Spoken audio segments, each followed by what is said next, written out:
Bhakti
Swami Namne Namaste Saraswati Devi Gauravani Pracharini Nirvishesha Shunyavadi Paschacha Deshatarine Om Namo Bhagavate Vasudevaya Om Namo Bhagavate Vasudevaya Om Namo Bhagavate Vasudevaya Namo Bhagavate Vasudevaya Om Namo Bhagavate Vasudevaya Narayanam Namaskrityam Naram Chaiva Narottamam Devim Sarasatim Vyasam Tato Jayamudhire Praeshu Babadreshu Nityam Bhagavata Sevaya Bhagavati Uttama Shloke Bhaktir Bhavati Naishtaki. So we're going to conclude, anyway, my attempts to speak about the appearance of Lord Nrsimha this evening.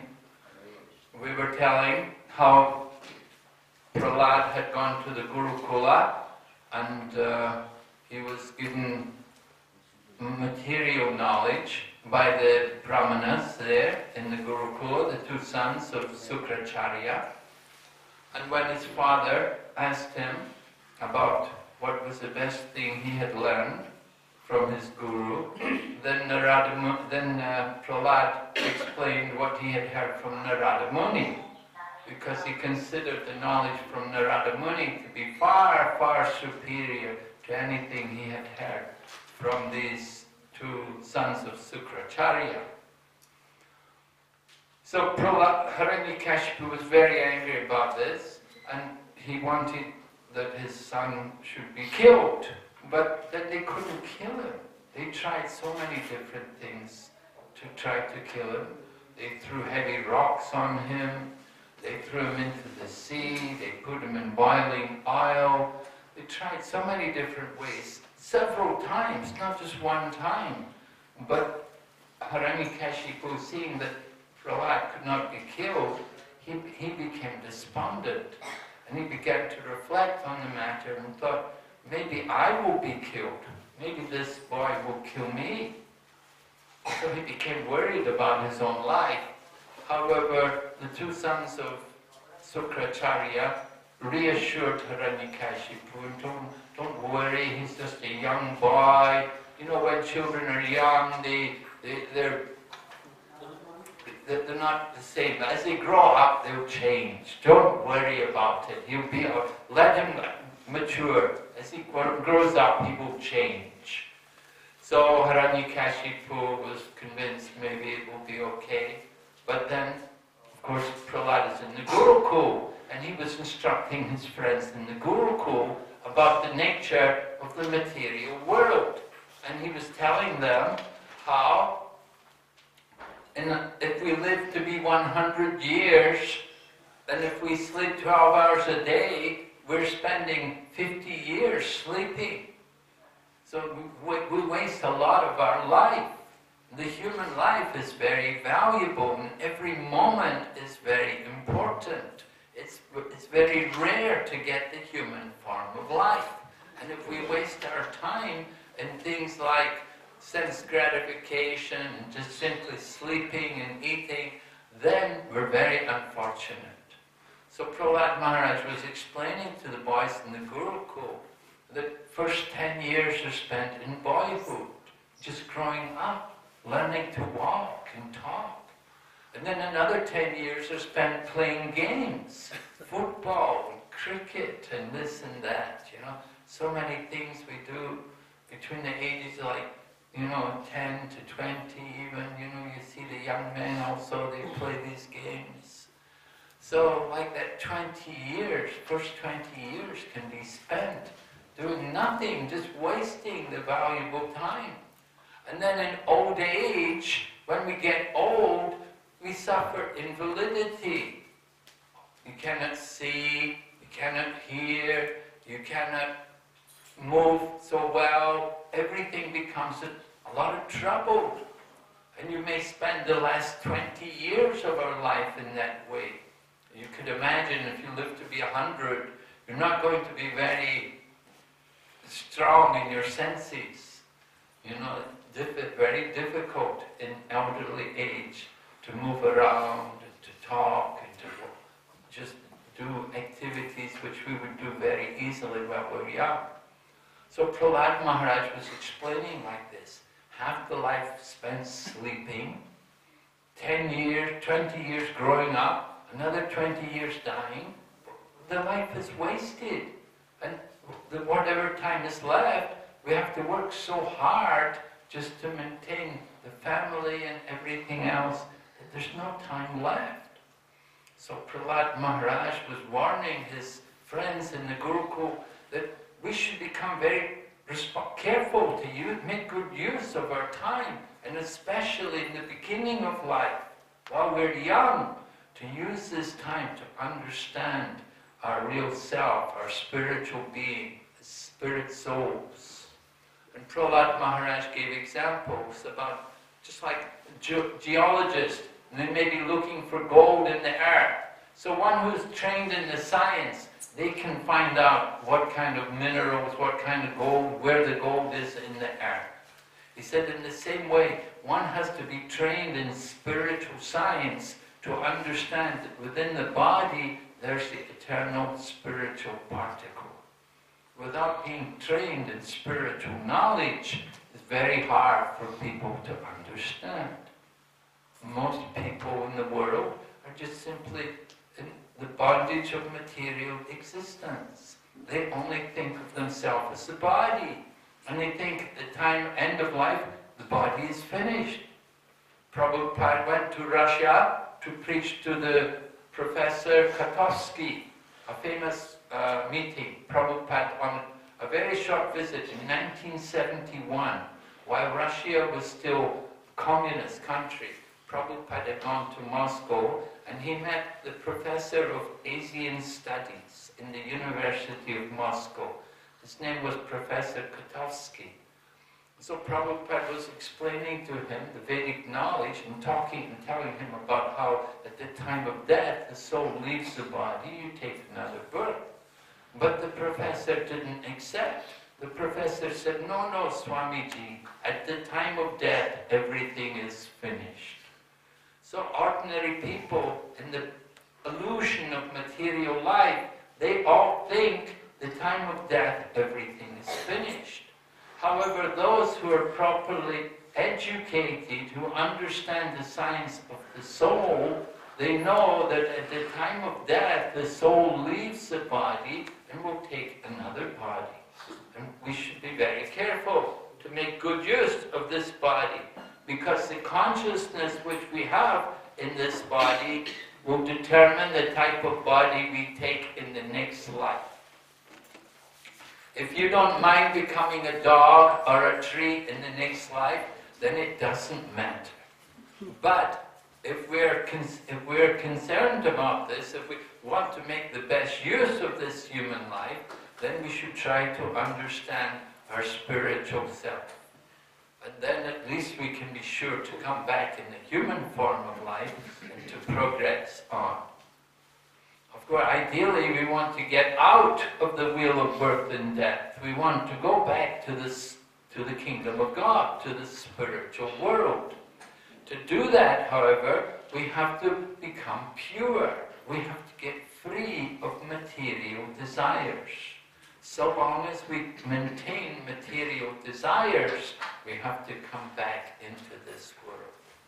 So Prahlad was preaching to the children in the Gurukula, and he was telling them, people endeavor so much for happiness.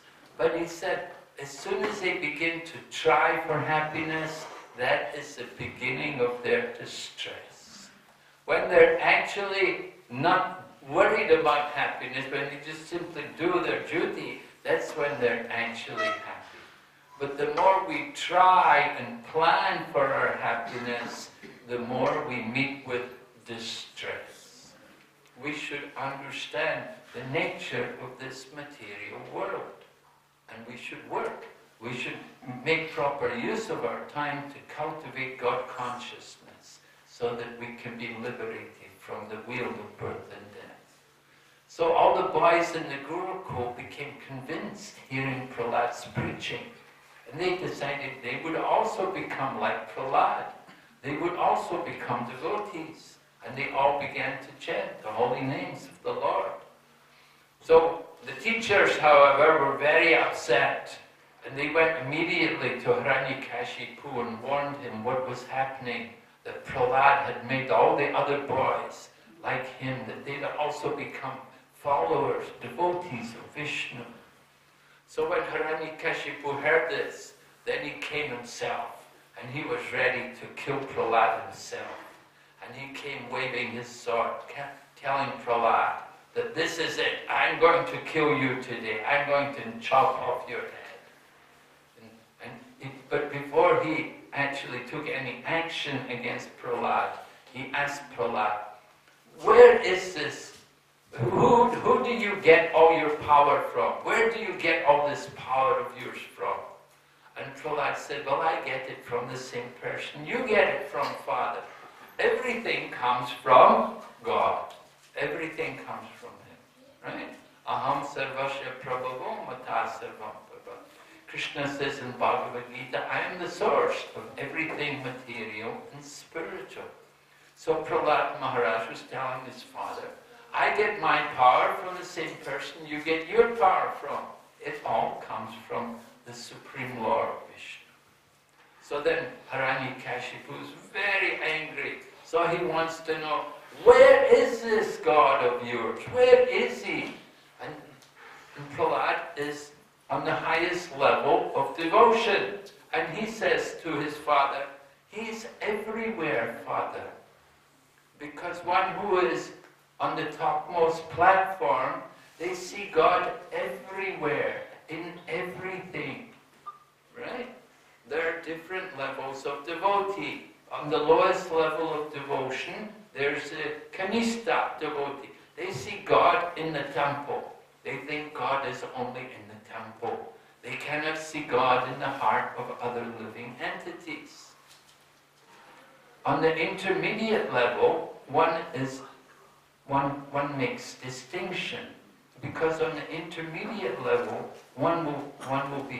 he will want to give the knowledge of Krishna consciousness. So he makes distinction between the innocent and the envious. Those who are innocent, he will give them mercy. He will give them that knowledge. But those who are envious and who are blasphemous, he will avoid them. He won't try to preach to them because they're envious. And if you try to preach, they'll just become more envious and more blasphemous. So it's not good to try to convince, better to just avoid them. So, on the topmost level, however, Prahlad Maharaj sees God everywhere. So, when his father asked him, "Where is your God?" he said, "He is everywhere." So Hiranyakashipu wants to know, is he in this pillar? And he punched the pillar, and Prahlad Maharaj said, "Yes, father, he's there also." And Lord Nrsimha appeared from the pillar. And it's not surprising that the Lord could appear from a pillar, because the Lord, he doesn't have to always appear from the womb of his devotees. Sometimes he does. But just like we see Lord Varaha took birth from the nostril of Lord Brahma. Unbelievable, isn't it? Someone can take birth from the nostril of someone. Did we ever see that? So Lord Varaha appeared in that way. In the same way, Lord Nrsimha took his birth from the pillar. Of course, he's everywhere in everything. And he appeared from the pillar to satisfy the words of his devotee Prahlad. Because Prahlad is telling Lord Nrsimha, he's everywhere, he's in everything. So the Lord wants to fulfill the desires of his devotee. He came out from the pillar. And when Hiranyakashipu saw this form, ferocious form, half lion, half man, then Hiranyakashipu understands, oh, now you've come to fight with me, and they have a great battle. And at one point even, it seemed like Hiranyakashipu was going to do well in the battle, because although Lord Nrsimha had initially grabbed him, somehow Hiranyakashipu got free from the hold of Lord Nrsimha. And when he got free from the clutches of Lord Nrsimha, he said, "Now I'm going to show you." Just like sometimes it's that Garuda would catch a snake, and sometimes holding the snake, sometimes the snake would slip out from the beak of Garuda. But of course, Garuda would again get the snake. In the same way, Hiranyakashipu was again taken in the clutches of Lord Nrsimha. And Lord Nrsimha took Hiranyakashipu, placed him across his lap, and ripped him apart using his nails. Because he has claws of the lion, and he bifurcated Hiranyakashipu.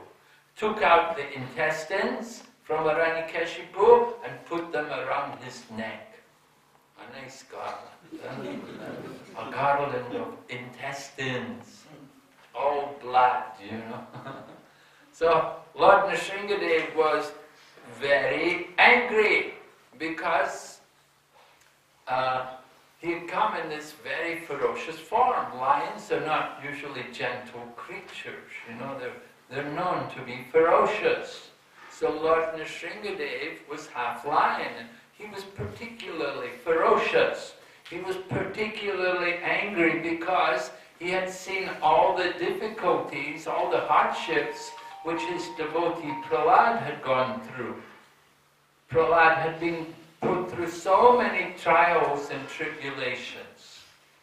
We should understand when Hiranyakashipu was trying to take the life of Prahlad, Prahlad did not have to pray to the Lord for protection.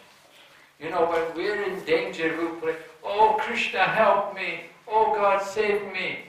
You know, but Prahlad, he is always Krishna conscious. And in every situation, he's simply remembering the Lord. So even he's placed in the boiling oil, he's just simply remembering the Lord, and the oil became cool. And he's thrown off the mountain, but he simply remembers the Lord, and the Lord arranges to save him and deliver him. So this is the highest level of devotion. Prahlad Maharaj is a Nitya Siddha. He's an eternally liberated soul. And he'd come to take part in this wonderful pastime with Lord Nrsimha. So of course it's surprising that such a great devotee could be born in the family of such a demon. However, this demon, Hiranyakashipu, is no ordinary demon. So after Lord Nrsimha had taken the life of Hiranyakashipu, then all the different demigods were trying to pacify the anger of Lord Nrsimha. Lord Brahma came and offered prayers, then Lord Shiva came, then Lord Indra came, and many other different demigods from the Gandharvas, the Siddhas, all different, the Prajapatis, they all came, they were all offering prayers, trying to pacify the anger of Lord Nrsimha. But they were not successful. They even brought Lakshmi. Now Lakshmi is the wife, the consort of Lord Nrsimha. And she had seen this form before, because this form of Lord Nrsimha, this is an eternal form. The Lord has this form, he has his own planet in the spiritual world. And he also has appeared previously in every kalpa. Lord Nrsimha appears. So Lakshmi had seen this form before, but by the power of the Leela Shakti, the energy of pastime, Lakshmi was not able to immediately, and also Lord Nrsimha, he wants to generate this mood of Adbhuta Ras. This, we sing Tavakara Kamala, Adbhuta Shringa, right? Adbhuta, wonder, astonishment that, oh, you know, the Lord has come in this amazing form, you know, half flying, very ferocious, very sharp teeth and dazzling eyes and big claws, and he's very angry. So Lakshmi comes before the Lord, but she is also not able to pacify Lord Nrsimha. Then, after all the different demigods had attempted, then it was decided, let Prahlad try. Let that little boy try. So Prahlad came forward and offered full obeisances before Lord Nrsimha. And Lord Nrsimha then placed his palm onto the head of Prahlad Maharaj. By placing his lotus hand onto the head of Lord Nrsimha, he was empowering him to offer prayers to him. We say, to those who are constantly Tesham Satatayukanam Bhajatam Pratipurvakam, Krishna said, I give the understanding by which they may come to me. So Lord Nrsimha inspired Prahlad Maharaj to speak and to offer prayers. And Prahlad Maharaj spoke wonderfully, glorifying the Lord, and also he was describing to Lord Nrsimha, he said, I am not in need of anything from you, because he said, wherever I go, I can simply chant your glories. I can chant the holy name and I can remember all your pastimes. But he said, I am concerned with love for those who have no knowledge of your pastimes, of your glories. For those who are against you, who are opposed to you, for those who are envious and demons. I feel compassion for them. Just like in Lord Chaitanya's time, there was one devotee called Vasudev Datta. And Vasudev Datta requested Lord Chaitanya Mahaprabhu that let me take the sins of all these people and let them all be liberated, and I will stay here and suffer for them. Lord Chaitanya was so happy. Would you like to do that? Would you like to take the karma for all these people? All these cow killers, meat eaters, drunkards, all these sinful people. Would you be willing to take karma for even one of them? Not very common. No. But Vasudeva Datta requested Lord Chaitanya Mahaprabhu, let me take... Lord Chaitanya Mahaprabhu was so pleased. He said, you must be you're like Prahlad Maharaj. Because this was Prahlad Maharaj's mood. That he wanted to see everyone delivered. He did not care about his own self. Just like we say, for a devotee of the Lord, Narayana parasarve nakutaschinya vidyate swarga apavarga narakesh vapitu yata darshana. The devotees who have taken shelter of Lord Narayan, they don't see any difference between heaven and hell and liberation. Wherever they go, they're going to chant the name of the Lord, they're going to engage in devotional service, so it doesn't make any difference to them. But Prahlad Maharaj requests Lord Nrsimha, kindly deliver these fallen souls. And particularly Prahlad was concerned about his own father. So it happened after Prahlad had offered his prayers to Lord Nrsimha, then Lord Nrsimha requests Prahlad Maharaj that you should ask some benediction for me. You know, usually when we offer prayers, at the end of our prayers, we will offer, first of all, when we offer prayers, first you should glorify the Lord. And then after you glorify the Lord, then you may like to put in your little request on the end.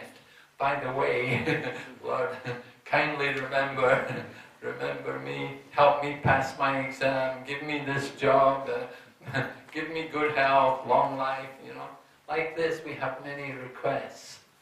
And so, Prahlad Maharaj, however, told Lord Nrsimha that I don't want anything. That if I have to ask something from you, that's like a business agreement, a business arrangement. And if the servant has to take some benediction from the master, then he's not a real servant. He's motivated. He just wants to get something from the master. That's not the best servant. And similarly, if the master thinks he has to get something from the servant, that the servant has to do something for him, then he's not a real master either. The Prabhupada often told us, devotional service means to finish doing business. In material life we do business. We will work, we want to know how much are you paying me. No, we don't work for nothing, rarely anyway. Of course, Prabhupada began the Krishna consciousness movement in that way. In Prabhupada's time, nobody received any salary. We were all young at that time. We didn't worry about it. We lived in the ashram and we were happy, chanting and dancing and distributing books and telling people about Krishna. So Prabhupada didn't like that we had to pay devotees to do devotional service. Of course, nowadays it's a little different in places. We have many householders and they have families and they have to maintain their family.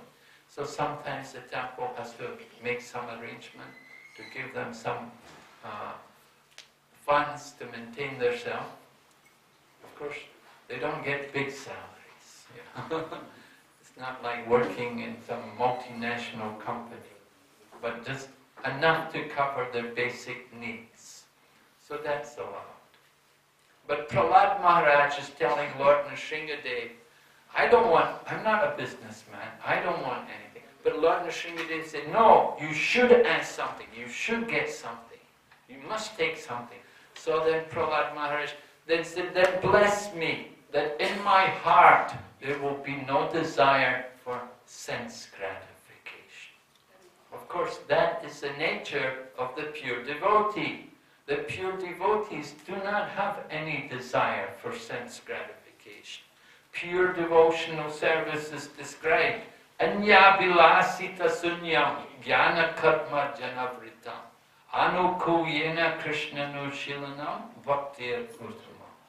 Prahlad Maharaj, he is the Uttama Bhakta, the highest devotee.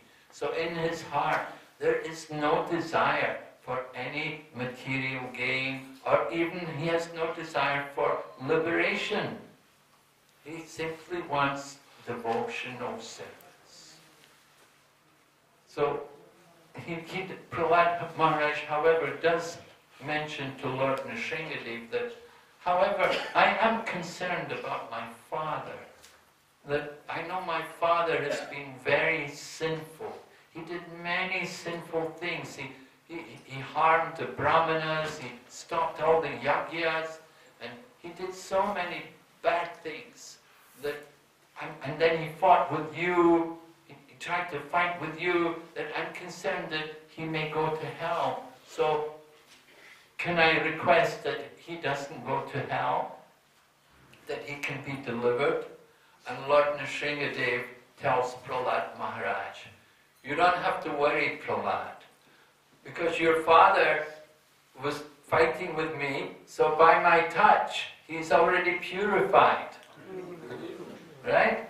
Lord Nrsimha picked him up and touched him and everything with his nails. And so, by the touch of my hands, he's freed from all of his sins. And not only your father, but your forefathers for 21 generations, both from the side of your father and your mother, they're all delivered for 21 generations. So this benediction, this was very pleasing to Prahlad Maharaj to hear like this, that his father would not have to go to hell, he would not have to see hell. So Srila Prabhupada points out in his purports at the end of this chapter, he tells us, he encourages all of us, that if somebody like Prahlad Maharaj, who was so sinful and who was so envious of the Lord, if he can be delivered, then if we simply engage in loving service to Krishna, then our deliverance should also not be a problem. Right? Because if we simply engage chanting the holy name and doing our service, doing some menial service for the Lord, bowing before Him, chanting the holy name, hearing the scriptures, taking the Lord's prasadam, then certainly we will also be qualified to be delivered from this material existence. So this is, you might say, this is a real message which comes up from this pastime of Lord Nrsimha. That if a great demon like like Hiranyakashipu can be delivered by the mercy of the Lord, then certainly all of our devotees should also be delivered. We just have to stay in Krishna consciousness. That is the important thing. Don't go away. Right? That famous verse in the Srimad Bhagavatam, Tatena kampam sushamikṣamana panjana ivatma kritam vipakam rigvakva bhuvir vividan namaste jiveta yom mukti pade sadayabhak. The verse is describing that one who accepts all of the calamities which come in their life, one accepts them all as the arrangement of the Lord and to be reactions due to his past sins, but goes on engaging in devotional service with his body, mind and words, then he becomes qualified to become my honored devotee. It becomes his rightful claim. the verse is Sadaya Bhak, and the Acharyas explain Sadaya Bhak means that it becomes the right of the devotee to inherit whatever property the father has. He said, the question is, what does a son have to do to inherit the property of the father? You know, if your father is a rich man, what do you need to do to get your father's property? You just simply have to stay alive, right? You wait for the father to die, right? In course of time, as the father dies, the father's property becomes the property of the son. So in the same way, one just simply has to remain engaged in devotional service. And naturally, it becomes automatic for the devotee to go back to God. There's no doubt, there's no question about it. It's automatic. The Lord delivers the devotee. It's his rightful claim to enter into the kingdom of God. I just got a message just today, one disciple of Jaipataka Swami Maharaj, a woman, the wife of one of my friends there in Malaysia, and she's very nice, very sweet devotee. I just got an email that she left her body yesterday.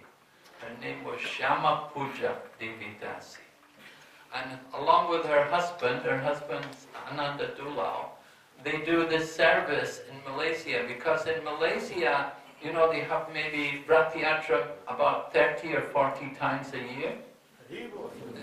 Many different places, you know, different parts of the city, they have a Rath Yatra, so many different places they have Rath Yatra there.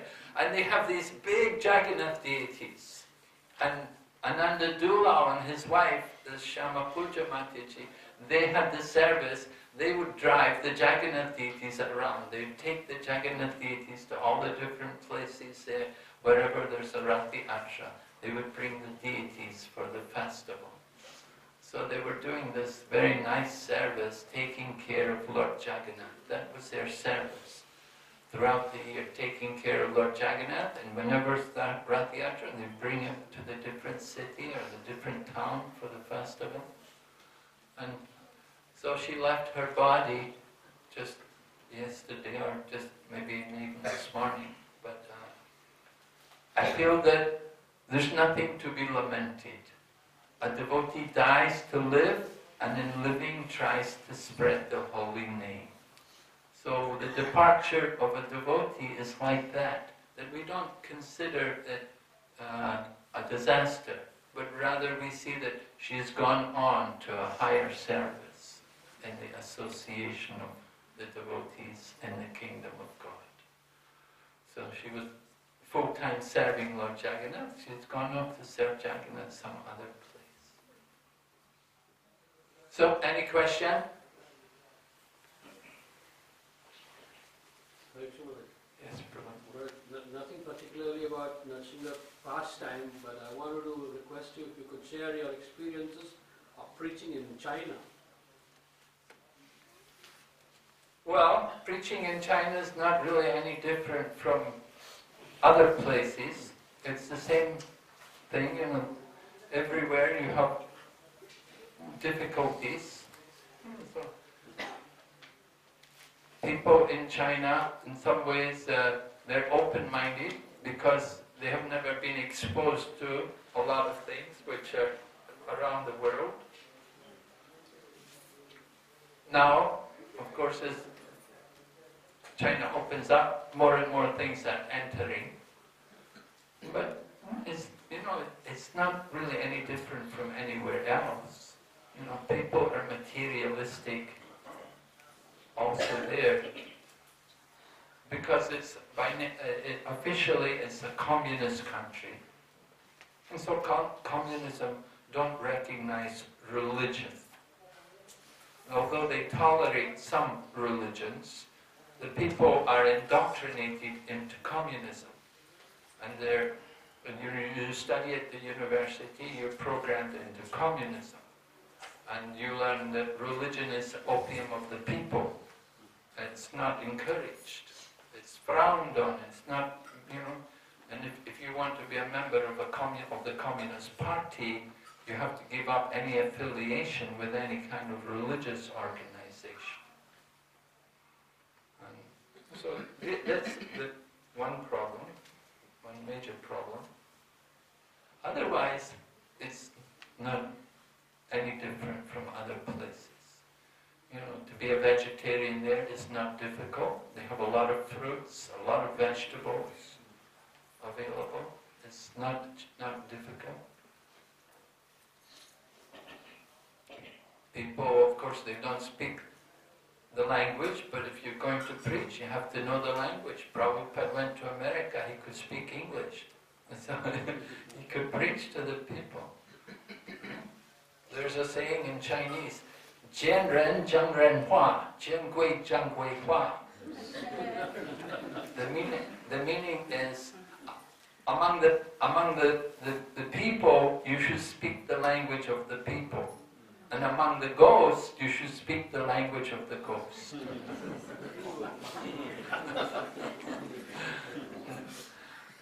Interesting expression. How are they accepting the Krishna consciousness philosophy? Well, like Bhagavad Gita said, Manushyanam Sahasreshu, out of thousands among men, hardly one is endeavoring for perfection. China is for the 5,000 years of materialism. Their culture, their philosophy is all materialistic. It's all materialism. So generally it's only a very small minority of people who are interested in Krishna consciousness. And we have, of course, our 4 regulated principles, which is a great challenge to materialistic people. But still, we can get some. You get, Prabhupada said when one boy in Hong Kong took initiation, one Chinese man took initiation in Srila Prabhupada's time, and Prabhupada said, it's like having one sandalwood tree in the forest. There's so many trees in the forest, but if you have one sandalwood tree in the forest, the whole forest is glorious. So he said that one Chinese devotee is like the sandalwood tree in the forest. And that one devotee, he translated many books of Prabhupada. Oh, great. So it did a lot. It was a great help in introducing Krishna consciousness. Just like Prabhupada went to Russia, and he was only there for a few days, but he met one young Russian man. And Prabhupada spent time with him, talking with him and answering his questions. And that young Russian man went on to spread the knowledge of Krishna consciousness all over Russia and make many devotees. So, we don't look so much at quantity. One moon is better than millions of stars. Right? If you have one moon, that's the important thing. Prabhupada had, many disciples, but, we're not all moons to be able to do wonderful things. But that Russian boy did wonderful things. And even though he was tortured and put in hospital and given drugs and so on, he suffered so much. But still he was blessed to have done such wonderful service on behalf of Krishna consciousness. So preaching Krishna consciousness in different parts of the world, it's the same everywhere. There are always challenges. You may think, America is a free country, but look at America. Does it mean more people in America are interested in Krishna consciousness? No, people are also cow killers there. They eat all kinds of beef, and they're very sinful. They may say, it's a Christian country, And the government is open, they tolerate religion, you have the First Amendment in America, freedom of religion, you can practice any religion you want. Does it mean that people will be more Krishna conscious there? Not at all. It's a very difficult field of preaching. Western countries. The countries are open, but it doesn't make preaching any easier. But still, we have to endeavor.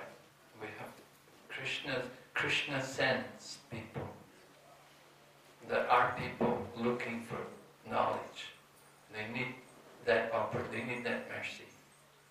So we have to be willing to tolerate, just like Prahlad, he tolerated so much, so many difficulties. He did not give up his compassionate nature. So that's important in preaching, that we have to have that compassion. We have to feel some caring for the people, that they're suffering so much, and we want to try to save them. Prahlad Maharaj was always praying that his souls could be delivered. So we should also try to feel genuine compassion and think how to deliver these people, how to bring them out of their materialistic illusions. Bharat. Prahlad, actually we understand that he is a pure devotee of the Lord. So in that situation, why did he ask that Lord to remove all the material hankerings from his heart? No, he blessed it, that in my heart there will never be any material desire, that it will remain pure. He didn't want that it should ever become any different from what it was. That was his request. Not to remove what's there, but that in his heart there will never be any material desire. And sometimes people are very devoted at one point, but then they fall away and they go back into material life. Somehow we become attracted again. We forget Krishna.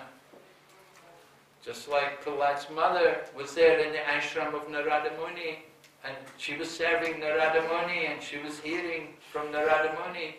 But after some time, after her husband came back and she went back home, and then she forgot everything. So it happens. We see many people come to Krishna consciousness, but somehow, they don't always remain. So Prahlad was praying that, bless me in my heart, there will never be any material desire. Maharaj, regarding, I just wanted to know the places near to Mayapur, the Nrsimha is there, and in Andhra Pradesh we have Ahobilam is there.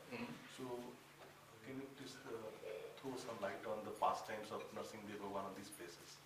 Nrsimha, well, Nrsimha I can tell you that that's the place where Lord Nrsimha came to rest after he fought with Hiranyakashipu. And there's also at the side of there's a river there, and at the side of the river said the demigods all came there because Lord Nrsimha was resting, so the demigods all came and lived there, and the residences were there while Lord Nrsimha was resting. Lord Nrsimha also appeared 500 years ago to Chankasi.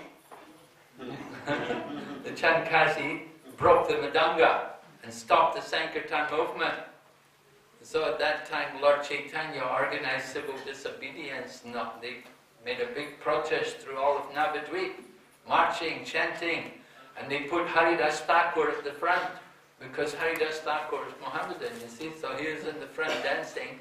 And they came to the Chankasi's house, and the Chankasi had to come out, and there was an angry mob, and they were very antagonistic towards the Chankasi. The Chankasi had stopped Sankirtan, no more Sankirtan, and broke the Madanga. He said, I'll punish all you if you do any more Sankirtan. But then Lord Chaitanya organized this big procession against the disobedience movement, you could say. So the Chankasi came out and he spoke to Lord Chaitanya. They spoke for some time about killing cows. There was a discussion about that. But then Lord Chaitanya asked the Kasi, he said, what about the Sankirtan? What about our Sankirtan? What do you say about them? And the Chandkazi said, I want to speak to you in private. But Lord Chaitanya said, no, it's okay. These men here, they're all my intimate associates. Whatever you have to say, you can say in front of them. So then the Chandkazi told Lord Chaitanya that after he had broken the Madanga drum, that night, in his room, in his bedroom, a very ferocious figure had appeared and jumped on his chest and took him by the throat and shook him and said, if you ever do like that again, I will certainly rip you apart. Don't you ever threaten my devotees. Don't you ever break my Madanga. Because Madanga was clay, you know, we used to only have clay Madanga. It's only recently we have these fiberglass drums. But Lord Chaitanya's time, it was all clay. And Lord Nrsimha took his nails across the chest of the Chandkazi, and the Chandkazi opened his shirt and showed Lord Chaitanya the nail marks right across his chest. Chandkazi said, I'm just warning you, just to let you know what will happen if you ever do this again. So the Chandkazi vowed at that time, he said, from now on, I and none of my descendants will ever interfere with the Sankirtan movement. And the Chandkazi even joined the Sankirtan of Lord Chaitanya. And he marched with Lord Chaitanya as he chanted the holy name. And so the Samadhi of the Chandkazi is there in Mayapur, and the Chandkazi's nickname was Champak. So there's a big champak tree, and there's also a neem tree. So symbolizing that Lord Chaitanya and the Chandkazi, that they were friends together. The Chandkazi supported Lord Chaitanya. So that was Lord Nrsimha's appearance there in 500 years ago, in the times of Lord Chaitanya Mahaprabhu. And Nrsimha is an ancient place. It's a small temple there. Said Lord Nrsimha would come there to that place to wash his, not to wash his hands, but to rest there. Now Ahovalam, of course, that's another different place. That's they say this is where Lord Nrsimha resided. But according to Bhagavatam, it's more the heavenly planets, you know. But Prabhupada said, anyway, people have faith in these places. There's a number of Nrsimha temples there, and many great acharyas also visited there in Havalam. I think Ramanuja Acharya also had gone there, Nrsimha, and there's a place also, Nrsimha, what's the place that, Vishakhapatnam there? Simhachalam, right, Simhachalam. There's a Nrsimha there, Simhachalam. Lord Chaitanya got there and chanted Nrsimha mantra there. Simhachalam. Okay, thank you very much. Hare Krishna. Nrsimha Bhagavan ki jai. Srila Prabhupada ki jai. Lord Premanand.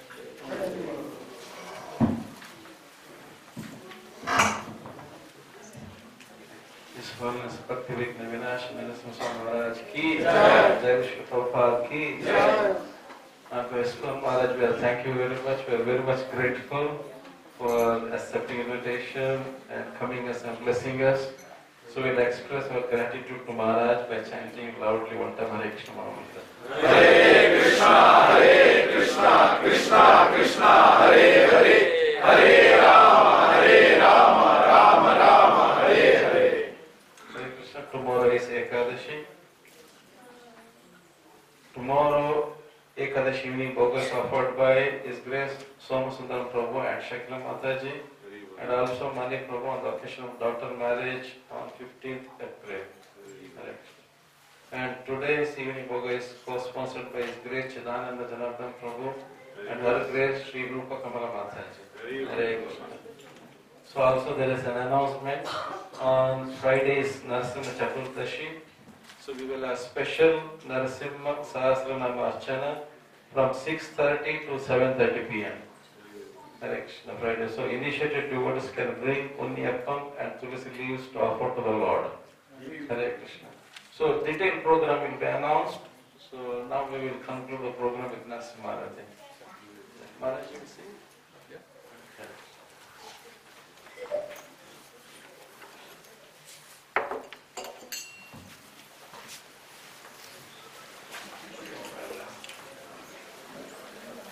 Namaste Narasimha.